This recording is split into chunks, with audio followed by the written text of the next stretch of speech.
Ladies and gentlemen, welcome to Horror Not Horror, where we have a look at horror entertainment within otherwise non-horror franchises. In today's episode, we are looking at Arthur Conan Doyle's Hound of the Baskervilles. I'm Ash Pryce. I am the co-founder of the Edinburgh Horror Festival. I am a paranormal illusionist and seance magician. I am joined today by... I'm Oliver Giggins. I am a writer and performer. I am one of the co-founders of the Edinburgh Horror Festival, and I have written several shows that mix horror with other things. So, within this episode, we're not looking so much at the original story by Doyle, although we will touch on that. We're looking at some of the adaptations, and we went for two adaptations in particular because they provide a nice contrast. One of them is the 1959 Hammer horror Hound of the Baskervilles, starring Peter Cushing in the role of Sherlock Holmes, and we're also looking at the 1968 BBC television series two-part episode, The Hound of the Baskervilles, also starring Peter Cushing as Sherlock Holmes. I thought these make quite a nice little contrast. So before we get into the specifics of those movie adaptations, what are your thoughts on The Hound of the Baskervilles? Not really controversially, it's the most famous of Conan Doyle's Sherlock Holmes novels, which probably makes it Conan Doyle's most famous novel. I think it still holds up really well. There's reasons why it's the most famous one. It's a really good mix of sort of detective story with some sort of darker elements, with the whole hint of the supernatural, etc., etc. So yeah, I'm a fan of Sherlock Holmes and Conan Doyle stories, and I could definitely see why this one has had this grip on people's imaginations ever since 1901. What about you? So I enjoy it because I enjoy Sherlock Holmes, but it is my least favourite Holmes story, I think. Okay. To be honest, I'm not a big fan of any of the novels except maybe The Sign of Four. I just never really felt that Holmes worked as well in the long form stories as he did in the shorter stories. And I say that knowing full well that in Study in Scarlet, he's only in it for half of the story. But that's an interesting story anyway, and weird take. But no, the novels themselves have never really appealed to me quite as much as the shorter stories have. And I've always preferred them more. And I think for me, The Hound of the Baskervilles has been done so many times that there's a certain amount of oversaturation with it. And I don't know, I've just never quite taken to it as much. It's Sherlock Holmes, so it's good.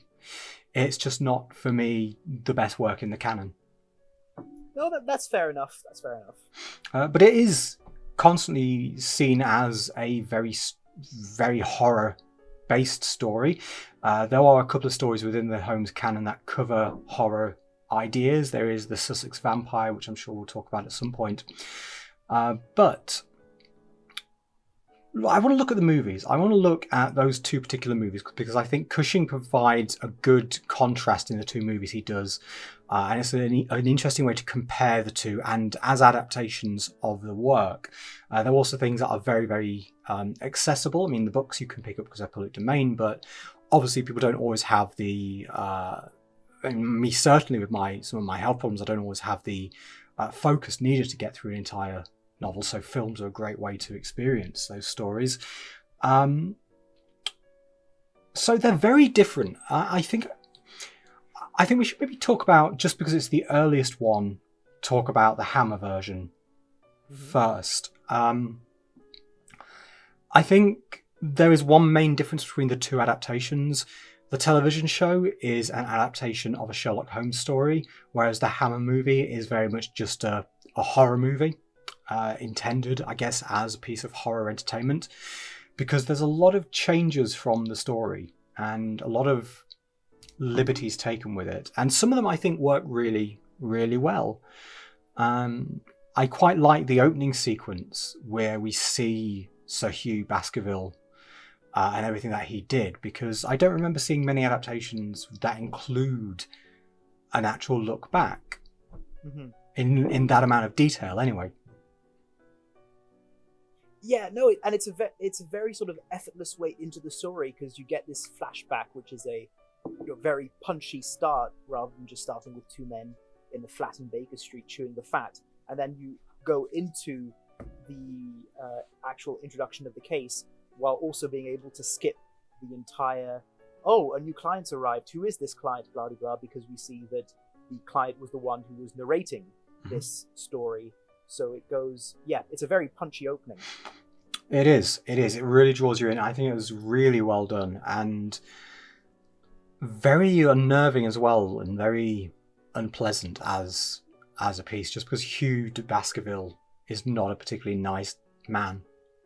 Yes, and that's echoed. There's some kind of hint there about the family, because this is probably the most unpleasant version of Sir Henry Baskerville in the Hammer one. Yes, he's very much. He's played by Christopher Lee, and he's not a nice character. When we're introduced to him, we're introduced to him in a similar fashion to how we are usually introduced to Henry Baskerville, with the whole "someone stole my boot."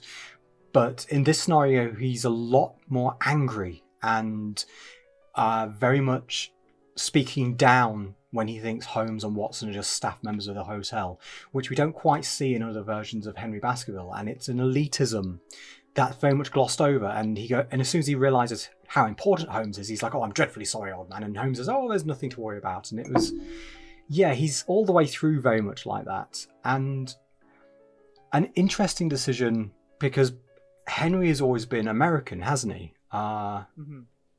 Whereas this time we go with Johannesburg, and I guess this is the third version of Hound of the Baskervilles I've seen this week, and his nationality's been different in every single one of them. Well, I guess this is it's because Christopher Lee is basically Christopher Lee. Whatever role he plays, it's the same wonderful voice and tones. You don't generally see Christopher Lee doing an American accent, so I guess giving him a foreign country of origin, which at that point Johannesburg would still have been under British rule, am I right? Yes, I'd have thought so. Or would have had a high British population. So you can get away with the whole Christopher Lee's playing him. So that kind of does stick out a little bit when you know the rest of the story, and you know that he's usually not played with this very English accent, and also plays a little bit, he feels like he's playing a little bit older than some of the other Henrys we've had before, who's always felt like a much younger, naive character.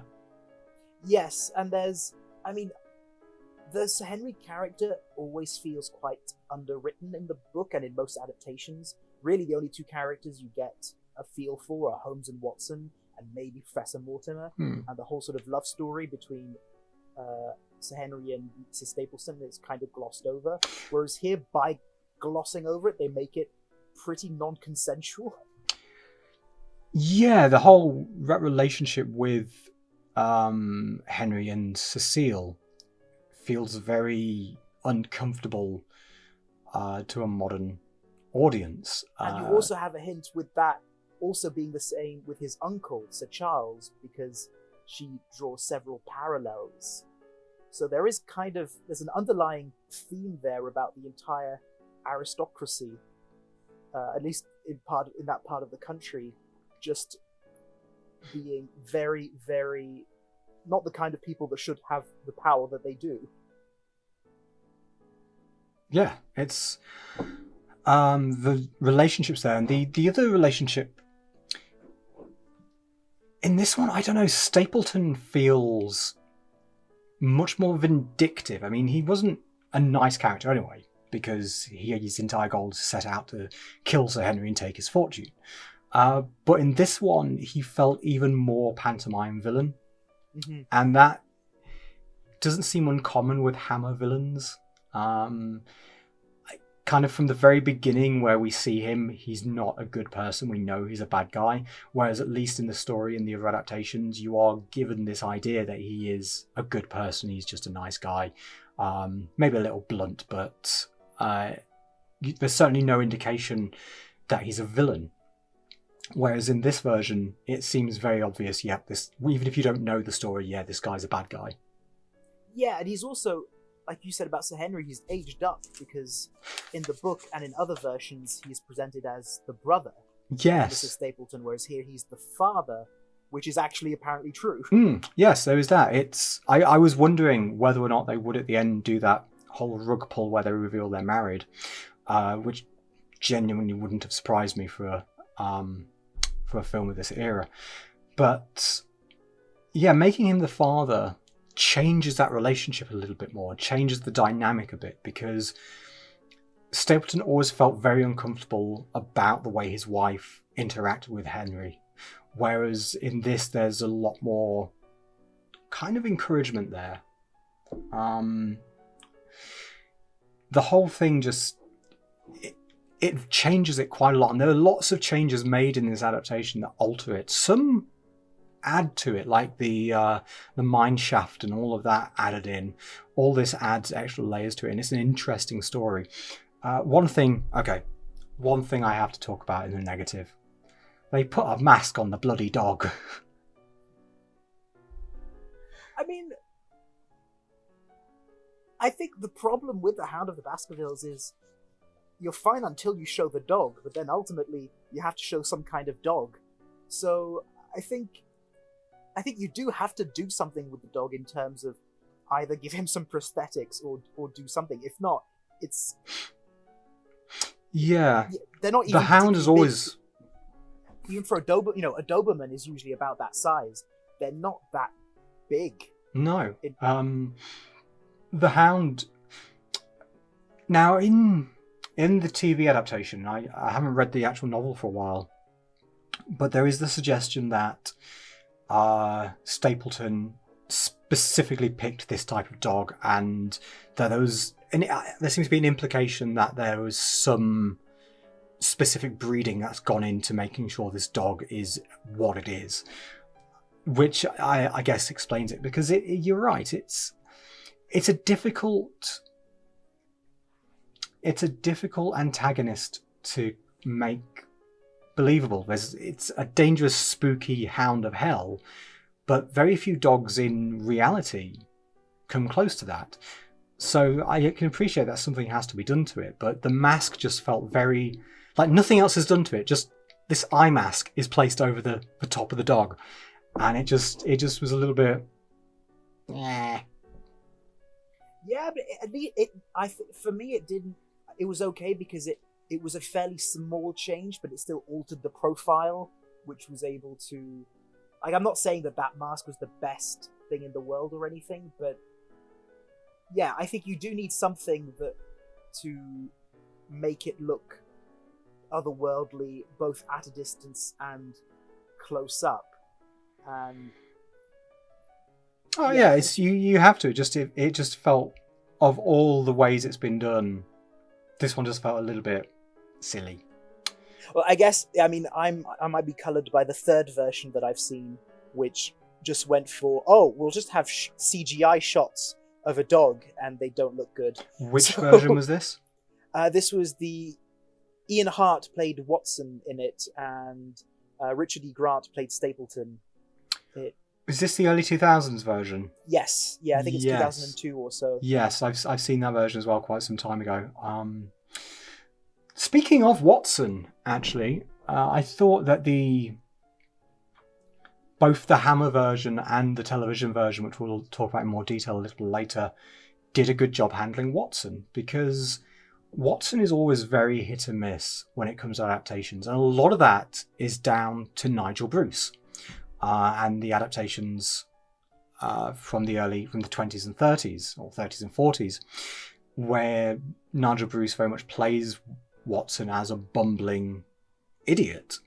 And that version of Watson seems to have remained in the public consciousness of what Watson is. And so you get it in movies and shows at times where Watson is never always the smartest person around.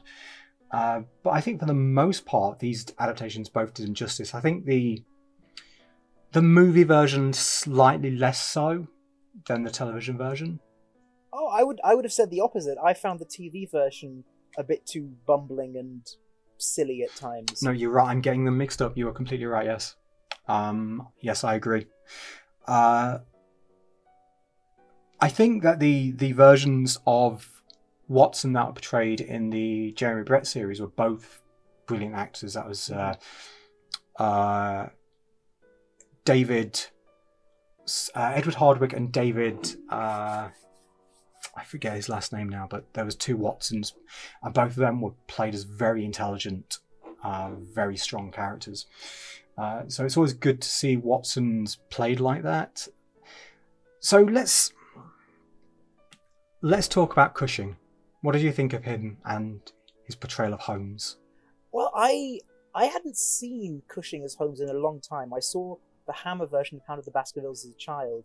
I was surprised by how likable he was. Like, his relationship with Watson does come across, at least to me, as genuinely affectionate. Yes. Rather than, oh, my idiot friend that I can occasionally get to run around in circles doing things.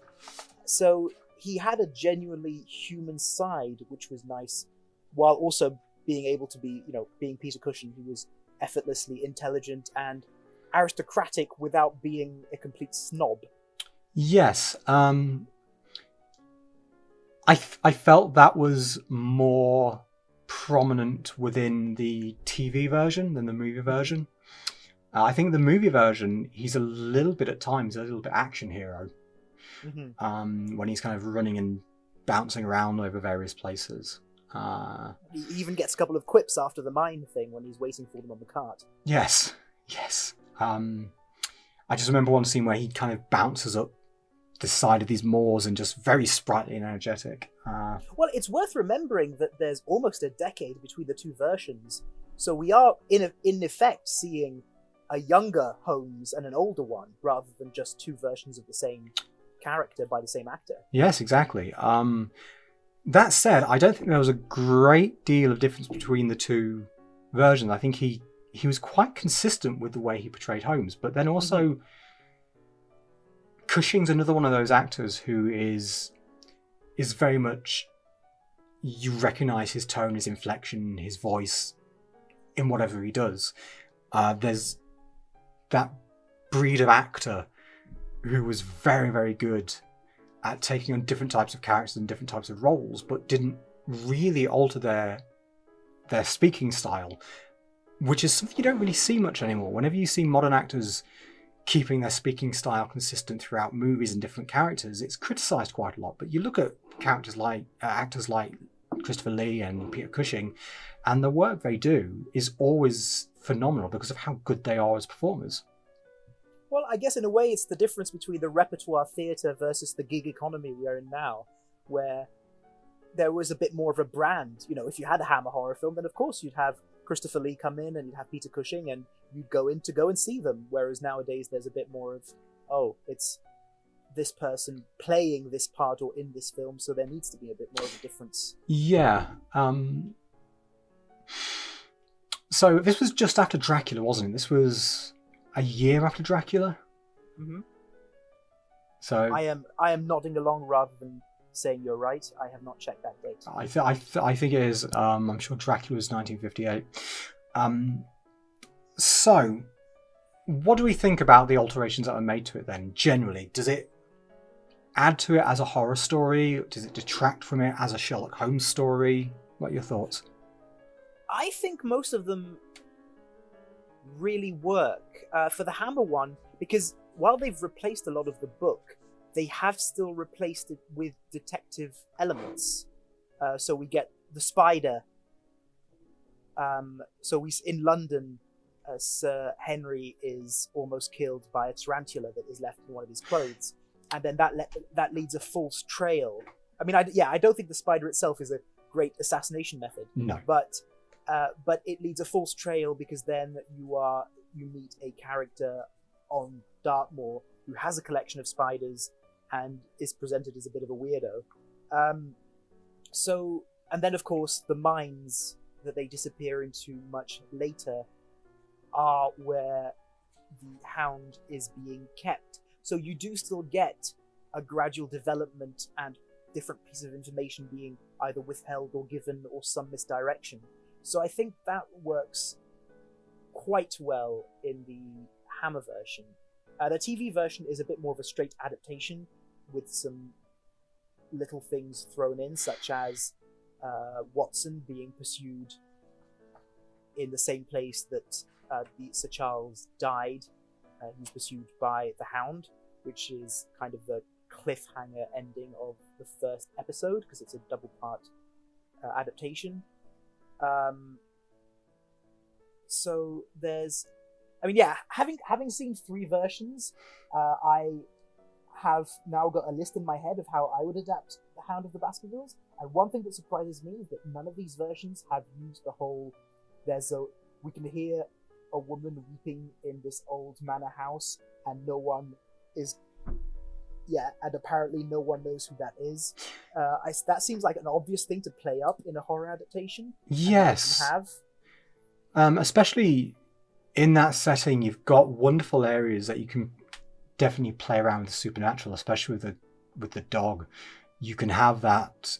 Is there even a haunting going on? Is this adding to it? Yeah, there's some beautiful stuff you could have played around with there. But also the idea that they don't know who it is was a little bit odd, because there is only one woman in the house as far as we're aware. No, I can't remember. Maybe it's in the one version. Definitely says it. I can't remember which it is, but there is supposed to be another maid in the house, but she sleeps at the opposite end. You just never see her. There is one version where she's mentioned, and I think the other one she's not. But technically, there is another woman. You just never see her. Okay, so that's why I feel like if they played up the whole, oh yes, the woman who was killed out on the moor and whose dog avenged her death, some say she still walks the house, then yeah, you could have played up the whole, this is a house in which some bad things has happened, and was it me, or did I hear and see a woman walking around the corridors weeping last night? And Barrymore says it wasn't his wife, and it can't have been the other maid, so maybe there's another supernatural element going on here. Exactly. So one thing, and this is an issue I have with the original novel, not the adaptations, because the adaptations can only do so much with what they have. For me, Holmes's absence always felt forced.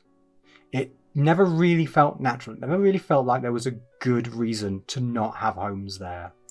I know you could play around the idea that, he would have brought attention that was unwanted, but you've still sent Watson, you've still sent a representative of Holmes. It just always felt that Holmes's absence felt unnecessary, and having him hiding out in the hills, in the caves, again, didn't really feel necessary to cover his absence. If he's going to be absent, why not just have him absent at Baker Street? Was there any reason why he specifically had to be there? It just always felt really forced and unnecessary and badly explained. And I have a theory as to why. Okay. We know that Doyle hated writing Holmes, and that he kills him off in The Final Problem. And The Hound of the Baskervilles is the first new Holmes writing he does in any serious way after the death. And it's why it's set before the death. It's set as while Holmes is still alive, obviously. And I get the feeling that because obviously Doyle wrote a lot of later Holmes stories to help fund his spiritualist endeavours, and he knew it would sell. So I kind of get the feeling that he gave in to the pressure to write a Holmes novel, but decided he didn't like writing Holmes enough that he would do what he could to keep him out of it for as much as he can, which is why he's absent for half of it. Is my sort of tinfoil hat conspiracy theory idea of why Holmes is absent, and I think it makes sense. I disagree. I think it actually goes back to what you said earlier about Holmes not really working well in longer works. So I think, because even in The Hound of the Baskervilles, it's said at the end, I knew that the dog must be real and that someone was trying to kill Sir Henry from the moment his boot disappeared. I think you need to have Holmes out of a book for a significant amount of time, because he tends to actually solve, being that intelligent, he kind of has to solve the mystery in a much quicker way than a full novel allows. So I don't think Conan Doyle, with I guess one exception, really worked out how to keep a long-form Holmes story going. That's fair. Because yes, the long-form story, of course, being The Sign of Four, which does genuinely work as a long-form, as a longer novel, and I genuinely enjoy it. It's got some wonderful bits in it. There's some really weird, creepy elements to it as well. I mean, not horror enough for us to include in this, but I don't know, the Hound of the Baskervilles. Yeah, I can see what you're talking. I can see that. Yeah, that he is someone who would solve the puzzle a little bit too soon. It's also one. I think it is one of the problems with the book is that you never really get, and with most versions, you need a bit more of a relationship between Stapleton and Holmes. You need to build that up more. Yes. But the problem is, the moment Holmes meets him, he knows, okay, this is the guy. Yeah.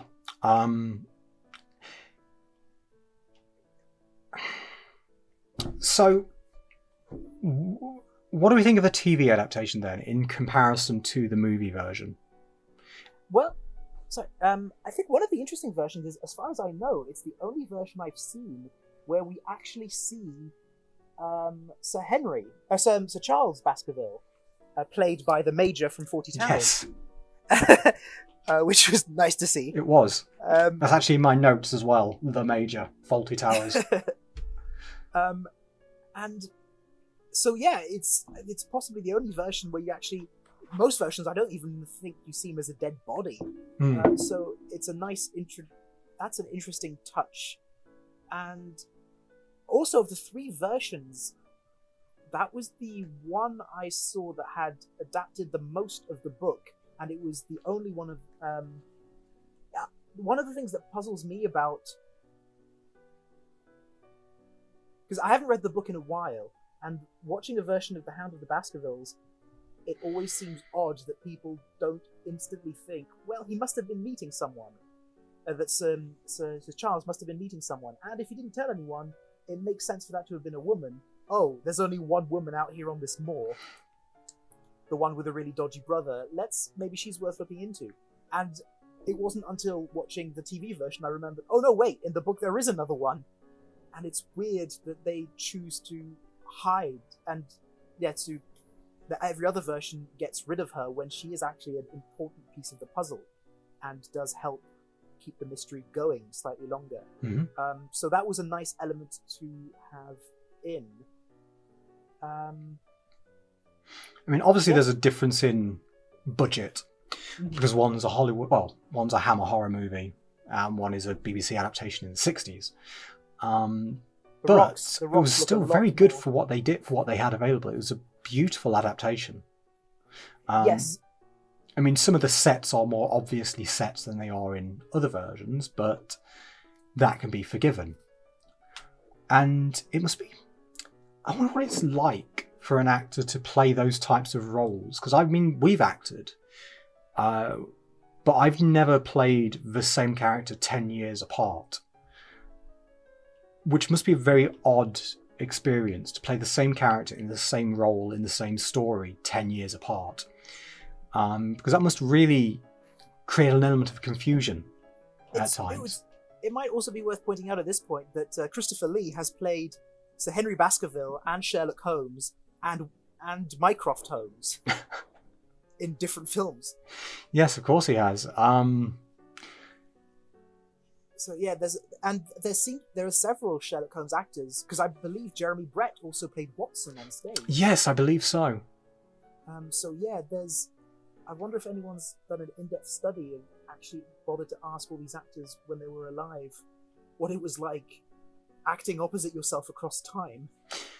Yes, God, could you imagine with someone with enough time on their hands editing together different performances by the same actor, to have Christopher Lee Holmes engaging with Christopher Lee Henry Baskerville and Christopher Lee Mycroft.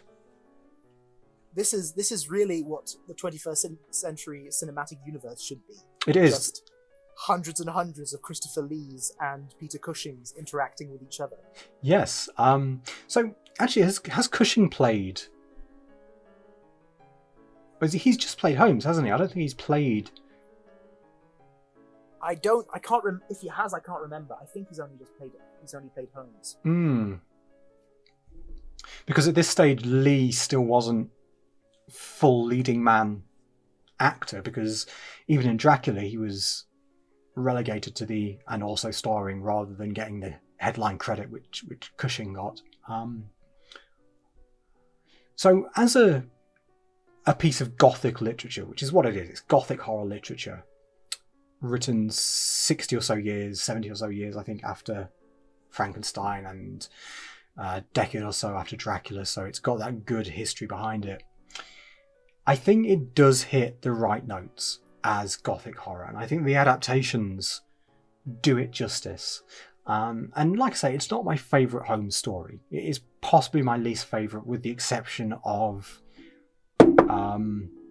with the two stories about racehorses, Silver Blaze and whatever the other one is. I think it's definitely one of my least favourite, but it is a wonderful, unsettling, eerie Gothic tale. And I can understand why it gets horror adaptations quite frequently, because this isn't the only adaptation that's focused on the horror element of the story. There have been lots throughout history, but basically any movie adaptation tends to play up the horror elements more so than the story elements from the novel. But it has that wonderful tension that by this point Conan Doyle was heavily into spiritualism. Mm-hmm. So there is you have a writer who is almost at the opposite end of the spectrum to his character, in that Sherlock Holmes is entirely rational and believes in science, whereas Conan Doyle at this point did believe in the supernatural.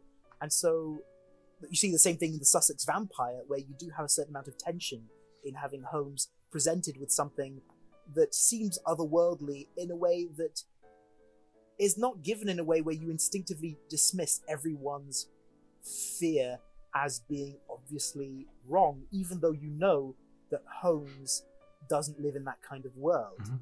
I think even Watson has his doubts about the Hound of the Baskervilles at several points, so we even have the narrator going in there.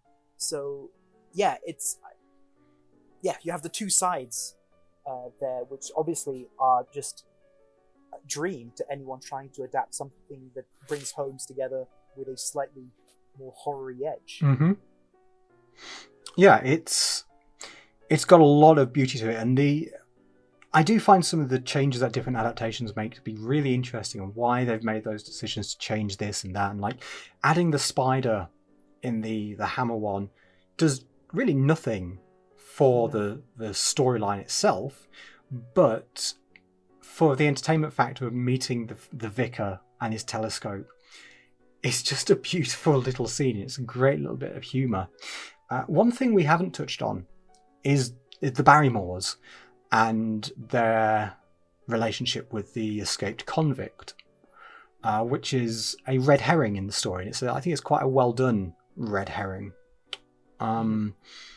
It's also really Watson's moment to shine, in that he basically does solve that entire mystery, and that is his contribution to the novel, is getting rid of the red herring. Mm-hmm. Mm-hmm. And it's an interesting little mystery in and of itself, and it's the type of thing that, with a little bit of expansion, you could see being a Holmes mystery all unto itself. Mm-hmm. And that's kind of nice. But I also think that kind of ties into various factors. First of all, the idea of expanding the world of the novel, but also having to expand the world of the novel, because as we've said, Holmes in long form isn't always that successful. I have to say, watching the Hammer version of The Hound of the Baskervilles, I think I enjoyed that version more than any other version that I've seen. And I think part of it is because this is the golden age of Hammer, mm-hmm. and it's just got this wonderful look and wonderful sound and wonderful feel, and it's very evocative of a particular period in filmmaking history with filmmaking greats. And if I were to throw on another version of Hound of the Baskervilles again in the future to watch, I think I would probably go for the Hammer version over any of the other versions that I've seen, even over the Jeremy Brett. And I will defend Jeremy Brett as the greatest thing to happen to Holmes since Conan Doyle. I'm a huge fan of Jeremy Brett. I'm not sure I've seen his Hound of the Baskervilles, so I'm I need to. I am very slowly making my way through all of Jeremy Brett's episodes. But yeah, I would agree. It's unapologetic and uncompromising, and it really goes, as in the Hammer version, really goes for what it's trying to do, which gives it a certain advantage. Like, I do think the TV version, apart from some of the wonky sets, there's some very awkward blocking, and I think the actress who plays Beryl Stapleton is not particularly good. Yeah, she's very I'm not entirely sure how you describe how much very she is, but she's very it.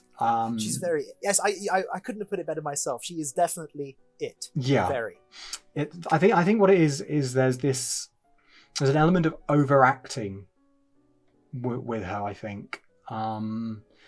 Combined with that kind of sexist, outdated trope of the kind of the scared woman. It's not a great portrayal. Whereas Cecile, who is that character's replacement in The Hound of the Baskervilles by Hammer, is an interesting character. I mean, again, it plays into the kind of outdated sexist tropes of the femme fatale. She keeps trying to run away. The moment she's somewhere, and someone tries to speak to her, she tries to run away from them.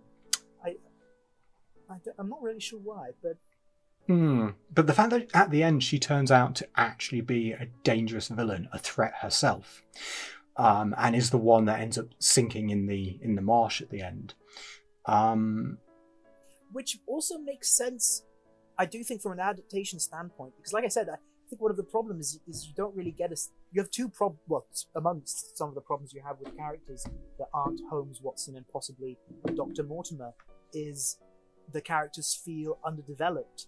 And since the love story between Sir Henry and Mrs. Stapleton feels a bit underdeveloped, and also Stapleton feels a bit underdeveloped, it is a somewhat elegant solution to simply make her the more villainous of the two, and thereby fix the problem of the romance and fix the problem of the villain by giving her more screen time and making all of that slightly darker and meaner. But within the Hound of the Baskervilles Hammer adaptation, you have got a female character who is a threat to Holmes. And I quite liked seeing that it wasn't just the wife of Stapleton who was a little unsure of the situation, but someone who had it in for Henry Baskerville herself, and someone who posed a danger to Holmes and Watson. Yes, and also because of the playing up of the, you could almost say, literal bad blood in Sir Henry, it's not quite sympathy, but you're not in... Yeah, you do kind of see it a tiny bit like he's brought it on himself. He chooses to go out onto the moor to the place where his uncle died with this strange woman who he has been slightly forcing himself onto. Yes, whereas if you look at the TV adaptation and the other adaptations, obviously, in the story itself, it's a recommendation of Holmes that he goes across the moors because he wants to draw out.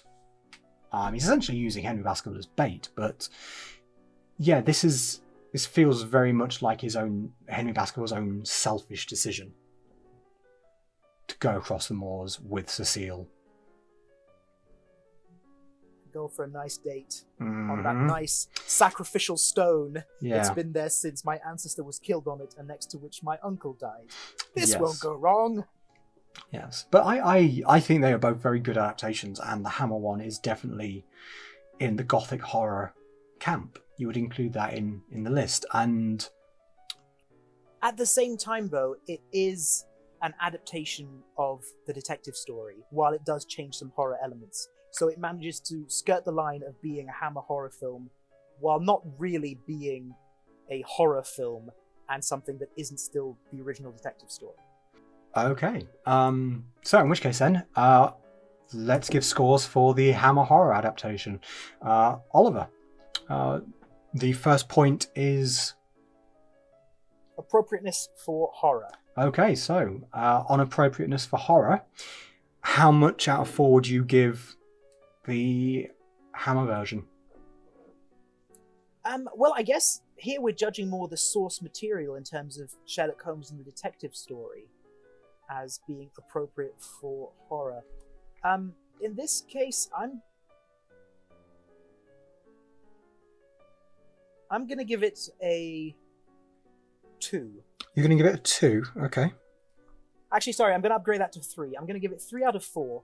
I don't think the detective genre is a necessarily good fit for horror, but I think Hound of the Baskervilles does mix very well the two elements, and I think several of the stories in the Holmes canon do. And I think this is definitely, if you are going to try to adapt a Holmes story for a horror film, then Hound of the Baskervilles is definitely the one to do. So I'm going to go with 3. Okay. I'm going to give it a 2. Mm-hmm. Because I do think that it is appropriate adaptation. It's appropriate for horror. I think in order to make it a true horror film, Hammer had to make a certain number of adaptations. And I just think that, I don't know, maybe it's my own personal slight dislike for the story, but I'm just going to give it 2 for that. No, to be perfectly honest, as you heard, I was hesitating between 2 and 3. I would have gone for 2.5, but I feel like split points are a bit of a problem. Between the two of us, we get to 5, so that represents 2.5 from each of us. So yeah, no, I'm okay with that. I agree with Okay. And the next point is on body count. So on body count, I think with body count we can be a bit more flexible here, and include bodily threat as well, I think, because not all horrors are going to include body counts, and I think it's unfair to lose points on that, because some ghost stories only have technically one dead person, you don't even see their body. So I'd be happy to have a bit more flexibility with this and kind of include kind of threat to person in the body count. But even then, that said, in the Hammer version, how many people... There's quite a lot of threat to life, and there's I think a larger number of deaths than any other adaptation. So I think I'm going to give it a 2 on that myself.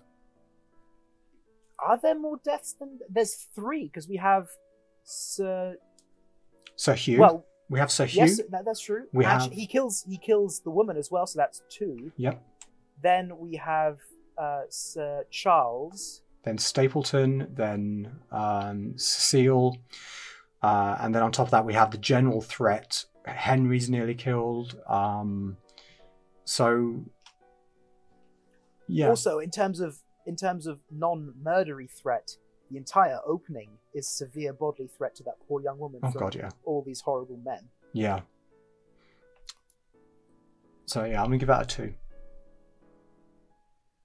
I agree with the 2. I think what puts this down in terms of the body count isn't necessarily the low body count, but the fact that we don't have a lot of we don't have a lot of likable characters in Jeopardy. Yes, which is a real shame, and a lot of that is the characterization of Sir Henry, that you don't really care about him as much as you do in other adaptations. And the only other one that you could care about is the convict, except he's presented as a horrible person that we never really meet. So. And in fact, the characters treat his death with relief. Because, we thought it was Sir Henry. Thank God it's only this other guy. Yeah, exactly. Our next point is, does it stay with you after finishing? And actually, I'm going to give it a 3 for that, because it really does. It doesn't stay with you in the way some films do, like you're going back to it days and days afterwards. But if anyone was to ask me which version of The Hound of the Baskervilles should I watch, I would probably point them to this. I am going to give it a 4, simply because I can testify to that. Having seen it as a child, this is the one that I've always remembered and that's had moments of it stuck in my head. So while I feel like this is a point where you can not be objective, because something staying with you isn't an objective thing. But I'm going to give it a 4 because of the multiple versions of The Hound of the Baskervilles that I've experienced. This is the one that I automatically think of in terms of adaptation. Yeah. Okay, so what's the next point? Execution of the villain/baddie. Oh, so I think in this one, I mean, it's pure Hammer horror cheese, and it's perfect. I mean, all of the villains, Sir Hugh, Stapleton, Cecile, are all so well drawn. I think the dog is a bit wobbly, but I think I'm going to subjectively give it a 4.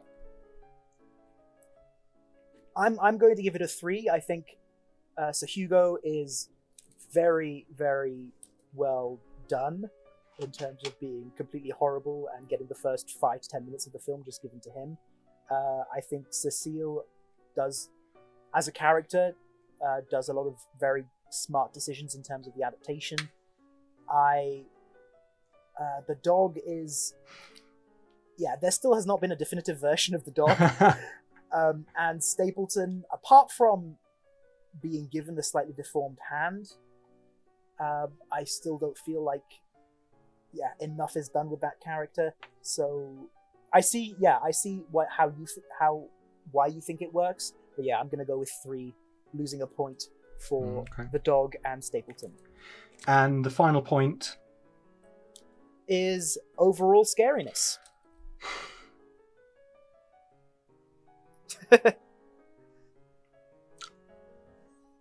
I don't think it's scary at all. No, I agree. I don't think it is at all. I think it ticks enough of the boxes to count as horror, but it's not scary. I mean, I don't even know if there's a jump scare in there. I guess the spider could count. I think I could only give it 1. I completely agree. I say 1 as well. It carries you along very well. It keeps you engaged, but I wouldn't say it's scary at any point. Yeah. Points for the TV adaptation. And our first point is, of course, appropriateness for horror, and I guess that's going to be the same points as we gave to the... When I was giving my points, I thought it would be, but on the other hand, I think we have to address the fact it's trying to do something different. Mm-hmm. The first one was a horror studio trying to make an adaptation of a non-horror book in a way that melded the two together. This is a adaptation. This is an adaptation which takes horror element simply because it's adapting something that has horror elements, but it is adapting a detective story that happens to have horror elements rather than adapting a detective story that happens to have horror elements and trying to make it into a horror film. I guess that's fair. In which case, I'm going to give 2. What do you think? What's your point? No, I completely agree, 2 as well. 2 as well. Okay. So our next ranking, our next point system is body count. Again, so actually this is less than the Hammer version. Yes. Although we do see Sir Charles's death, although we don't get Sir Hugh and we don't get the woman he's with. And the threat to life is a lot more limited to the Baskervilles family themselves. So I think this one, I'm only going to give it a 1. I think. No, you know what? I'm being mean. I'll give it a 2. Well, I'm going to give it a 2 as well, purely because this version adds in a bit of threat to Watson when he goes out walking on his own and stupidly forgets his gun. So that this version does add in a bit of body threat to Watson rather than keeping it purely on the Baskervilles. Mm-hmm. Okay. So the next point is, does it stay with you after finishing? And I'm going to have to say no, it doesn't. Not really. It's good. It's just one of the more forgetful adaptations. I think if I was to watch a television adaptation, I would watch the Jeremy Brett version, or I would even watch the Cumberbatch version before I would consider watching this again. I'm only going to give it a 1. I would have been happy to split a point with you, so I'm going to go with 0 simply because I think... Half is fine, okay. Yeah, I think 1 point out of 8 isn't that unfair for this criteria. Okay. So the next is the execution of the villain. And with this, although we don't see Sir Hugh, and the Hound is, I think, done a little better for me personally than it is in the movie, I do think Stapleton is a good villain in this version. Mm-hmm. I think he is a much better villain because you don't realise, if you don't know the story, you don't realise he's the villain. And that's kind of a mark of a good villain, that he's kept it hidden. So I think the execution of the villain in this is better than with the Hammer film. So the execution of the villain, I'm going to give 3 for his adaptation, for his performance, because it's a lot more to the point. You know who the villain is by the end of it, rather than having lots of little villains. Okay, I'm going to go with 2. There's nothing wrong with them. I just don't think they're particularly memorable either. Oh, I don't think they're particularly memorable, but I think it's executed very well. Okay, so, and our final point is overall scariness. This wasn't as scary as the Hammer film at all. I'm giving it 0. I'm gonna give it. it's pushing this up with all its might on one scene alone, but again, the scene with Watson out walking on his own and being in a position where he suddenly feels the same way that Sir Charles did because the Hound is pursuing him, and there is something in the bushes which seems to be the Hound. So I'm gonna say 1. Okay. So that scene is a good horror adaptation choice. Okay, so the scores for those 2 adaptations. The Hammer version, we give a score of 25 out of 40. The television BBC adaptation, we only gave 15. So quite poor on that. And it must be our lowest for any episode so far, in fact. I think it is, yes. It is the lowest one for any episode so far. I think if you remove Peter Cushing from the TV adaptation, it could have lost a couple more points, because I think Cushing elevates it. Mm-hmm. And also, I think it is. I think some people could say that we're being unfair by giving a grade to an adaptation purely based on how horror it is. But in this case, The Hound of the Baskervilles, what makes the story unique is this dark supernatural presence. So yeah, it does kind of depend on that side of the book being adapted well. Yeah. Which, yeah, if the TV episode, well, the 2-parter had adapted that much better, we would have that element much better. We would have ranked it much higher, purely because it would have been a more memorable piece of entertainment, irrespective of why we were looking at it. Exactly. Oliver, thanks for joining me again for another episode of Horror Not Horror. Those of you watching, what did you think? What are your opinion on these 2 adaptations? What's your opinion on the original story? Is there another adaptation of The Hound of the Baskervilles you think we should watch? And don't forget to like, share, and subscribe. Take care, and please do have nightmares. Bye. Bye.